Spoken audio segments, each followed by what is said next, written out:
चला मैत्रिणींनो, आज आहे ना तुमचे पार्लरचे पैसे वाचणार आहेत. तुम्ही त्या कमी खर्चामध्ये हिवाळ्यामध्ये केसांना मेहंदी कशी लावायची, धुण्याच्या वेळी कोणती काळजी घ्यायची, काय मिक्स करायचं एक वस्तू त्याच्याने खूप सुंदर केस दिसतात आपले, ते बघूया. आणि तुम्ही 2 ते 3दा जर अशा पद्धतीने मेहंदी लावायचं ट्राय केलं ना, तर तुम्ही स्वतःच इतकी छान मेहंदी लावणार की तुम्हाला पार्लरची अजिबात आठवण येणार नाही. मी तुम्हाला 100% सांगते. तर व्हिडिओला पूर्ण नक्की बघा. आणि तुमचे सजेशन द्यायला अजिबात विसरू नका. माझा पहिला व्हिडिओ आहे या चॅनलचा मोठा व्हिडिओ, तर नक्कीच पूर्ण बघा. आणि व्हिडिओ आवडला असेल तर लाईक, शेअर, सबस्क्राईब करायला विसरू नका. काय करायचं? लाईक, शेअर आणि सबस्क्राईब.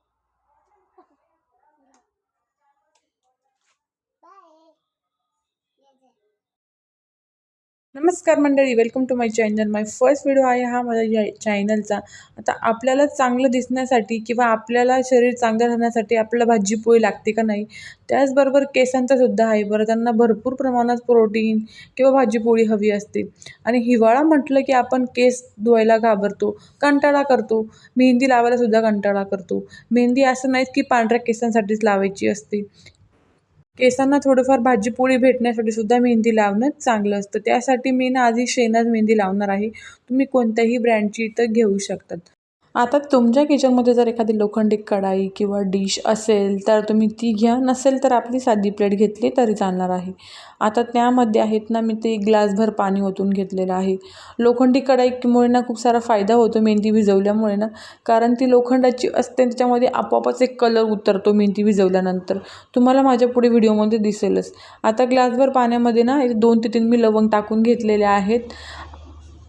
आणि थंडीमध्ये काय होतं ना, वरून थंडी असते, मग आपण मेहंदी पण खूप थंड होते म्हणून आपण ती लावत नाही.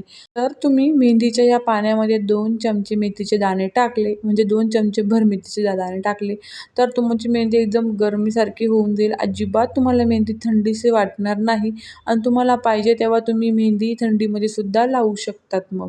आता नंतरचा पदार्थ म्हणजे चहा पावडर. चहा पावडर कोणताही घेऊ शकता तुम्ही, ज्याच्याने रेग्युलर चहा पितात. तुम्ही ती चहा पावडर इथं बिनधास्त यूज करू शकतात. जर तुम्हाला चहा पावडर नसेल टाकायची तर तुम्ही 2 चमचे कॉफी टाकली तरी चालणार आहे.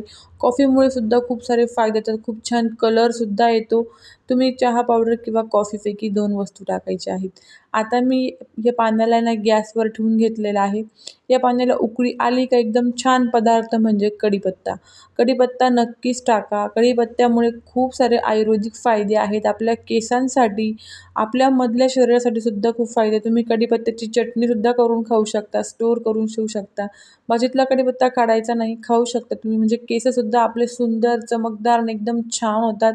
मार्केटच्या प्रॉडक्ट आणायची तुम्हाला गरज पडणार नाही. आता हे पाणी छान पद्धतीने उकळलेलं आहे. तुम्ही बघू शकता मेथीचा कलरसुद्धा चेंज झालेला आहे आणि पाणीसुद्धा किती कमी झालेलं आहे. असं 1 ग्लास पाणी टाकलं होतं, त्यापैकी अर्धं इथं पाणी उरलेलं आहे. असं झालं की ना एका बाउलमध्ये काढून घ्यायचं आणि हे तयार केलेलं पाणी आहे ना, त्याच कढईमध्ये परत गाळून घेतलेलं आहे. आपल्याला परत त्याच कढईमध्ये इथं मेहंदी भिजवायची आहे. आता तुम्ही म्हणणार हे बाकीचं मटेरियल का फेकून द्यायचं का? अजिबात नाही. याच्यामध्ये ना थोडंसं पाणी टाकून ठेवा तुम्ही, कोमट पाणी. याच्याने केस धुतले किंवा ते पाणी तुम्ही स्टोअर करून पाहिजे तेव्हा तुम्ही याच्याने केस धुवू शकता. 2-3दा रिपीट केला तरी चालणार आहे. म्हणजे आपले पदार्थ अजिबात वाया जात नाही. आता या पाण्यामध्ये ना आपण घेतलेली कोणत्याही ब्रँडची मेहंदी तुम्ही इथं हे टाकून घ्या. तुम्ही या पाण्यामध्ये कुठल्याही प्रकारची मेहंदी टाकू शकता, तुम्हाला जी आवडत असेल ती. आता मेहंदी हाताने न भिजवता चमच्याने किंवा स्पॅच्युलाने तुम्ही इथं मेहंदी भिजवू शकतात. हाताने भिजवली ना सारख्या गुठळ्या होतात, पण तुम्ही चमच्याने जर भिजवली ना अजिबात गुठळ्या होणार नाही. आता व्यवस्थित केसांमधला गुंता काढून घ्यायचा आहे आणि व्हिडिओ दाखवल्याप्रमाणे असा मधला पोर्शन घ्यायचा आहे केसांचा. आजची आपण मेहंदी एकदम पार्लर स्टाईलमध्ये लावणार आहोत. तुम्हाला बाहेर जाऊन पार्लरमध्ये खर्च करण्याची अजिबात गरज नाही आहे. हा पोर्शनमध्ये काय करायचं आहे, असं मेहंदी प्रेस करून लावायची. हलक्या हातानं नाही, एकदम थोडासा प्रेस करूनच मेहंदी लावायची. म्हणजे आपल्या मुळांपर्यंत मेहंदी गेली पाहिजे. मूळ महत्त्वाचे असतात. वर मेहंदी नाही लागली तरी चालेल, पण मुळांना मेहंदी लागायलाच पाहिजे. मूळ महत्त्वाचे असतात. मूळ जर चांगले व्यवस्थित एकदम पक्के असले तर केस आपोआपच सुंदर आणि एकदम लांब होतात. अशाच प्रकारे तुम्ही मुळांना मेहंदी लावून घ्यायची आहे आणि ते राहिलेलं बाहेरचे केसांचा पोर्शन आहे ना, त्यालासुद्धा मेहंदी लावून व्हिडिओत दाखवल्याप्रमाणे जुडा कसा करतो आपण त्या पद्धतीने त्याला राऊंड करून त्याला व्यवस्थित केसांना गोळा करून घ्यायचे आहे. जर छोटे केस असतील तर पटकन होतात, पण जर मोठे केस असले तर थोडासा वेळच जातो आणि जास्त प्रमाणातसुद्धा मेहंदी लागते. आता मी तर मेहंदीचं एकच पाऊच घेतलेलं होतं. तुम्ही तर जास्त प्रमाणातसुद्धा मेहंदी टाकू शकतात. आता मी थोडासा व्हिडिओ फास्ट करून घेतलेला आहे. जर पूर्ण स्टेप दाखवला तर व्हिडिओ जास्तच लांब होईल आणि मग तुम्ही बघायलासुद्धा कंटाळा करणार. आता अशाच पद्धतीने थोडे थोडे पोर्शन घेत जायचं आहे व्हिडिओत दाखवल्याप्रमाणे आणि मुळासकट त्यांना मेहंदी लावून प्रेस करून व्यवस्थित त्यांना त्याच मेहंदीच्या जोडामध्ये रोल करून त्यांना परत मेहंदीने पॅक करून घ्यायचं आहे, म्हणजे अजिबात तुमची मेहंदी निघणार नाही. मेहंदी लावली गेली का अजिबात लगेच धुवायचं नाही. कमीत कमी 2 ते 3 तास तरी राहू द्या.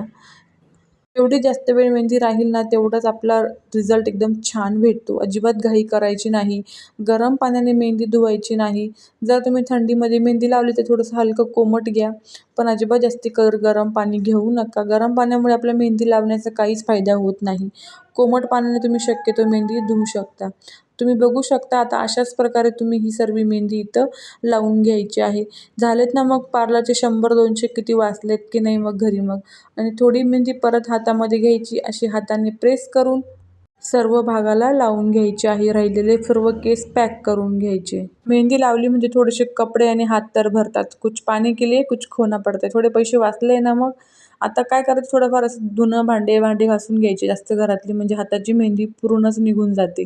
मेहंदी धुवायच्या वेळी शॅम्पू वापरायचा नाही. त्याला फक्त पाण्याने धुवून घ्यायचं आहे. थोडं सुकले की तेल लावून घ्यायचं आणि घट्टसर वेणी बांधून त्याला पॅक करून घ्यायचं आणि सकाळी उठल्याबरोबर मग शॅम्पू लावून तुम्ही धुवू शकतात. पण डायरेक्टसुद्धा शॅम्पू लावायचा नाही. थंडीत शॅम्पू लावताना ना थोडीशी काळजी घ्यावी लागते. तर तुम्ही ते केलं ना तर तुमचे केस एकदम चमकदार बनतात. चला तर आता इथे हिला मी डोक्याला मेहंदी लावायला सांगितलं, तरी ही हाताला मेहंदी लावायला मला सांगते.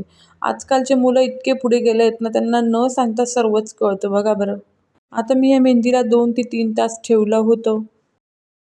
तर तुम्ही ज्या पण ब्रँडचा शॅम्पू घेता ना, तो घ्यायचा आहे. मी तर साधा क्लिनिक प्लस घेतलेला आहे तुम्हाला दाखवण्यासाठी. आता काय करायचं, हा शॅम्पू आपल्या बाऊलमध्ये टाकून घेऊया. त्यानंतर कोणत्याही ब्रँडचं तुमच्याकडे जे ॲलोवेरा जेल असेल, 1 चमचाभर जेल घ्यायचं आहे. त्यामध्ये थोडंसं पाणी टाकून याचा आहे ना घट्टसर याची पेस्ट चमच्याने हलवून त्याला मिक्स करून तुम्ही या पाण्याने इथं हे केस धुवू शकता. इतका छान रिझल्ट भेटतो ना या ॲलोवेरा जेल टाकून. तर तुम्ही हिवाळ्यात केस धुण्यासाठी जर तुम्ही हा प्रयोग केला ना, तर तुम्हाला खूप छान रिझल्ट भेटणार आहे. चला मैत्रिणींनो, भेटूया एक नवीन व्हिडिओसोबत. खा प्या मस्त राहा आणि माझ्या पहिल्या व्हिडिओला फीडबॅक द्यायला अजिबात विसरू नका. Bye bye.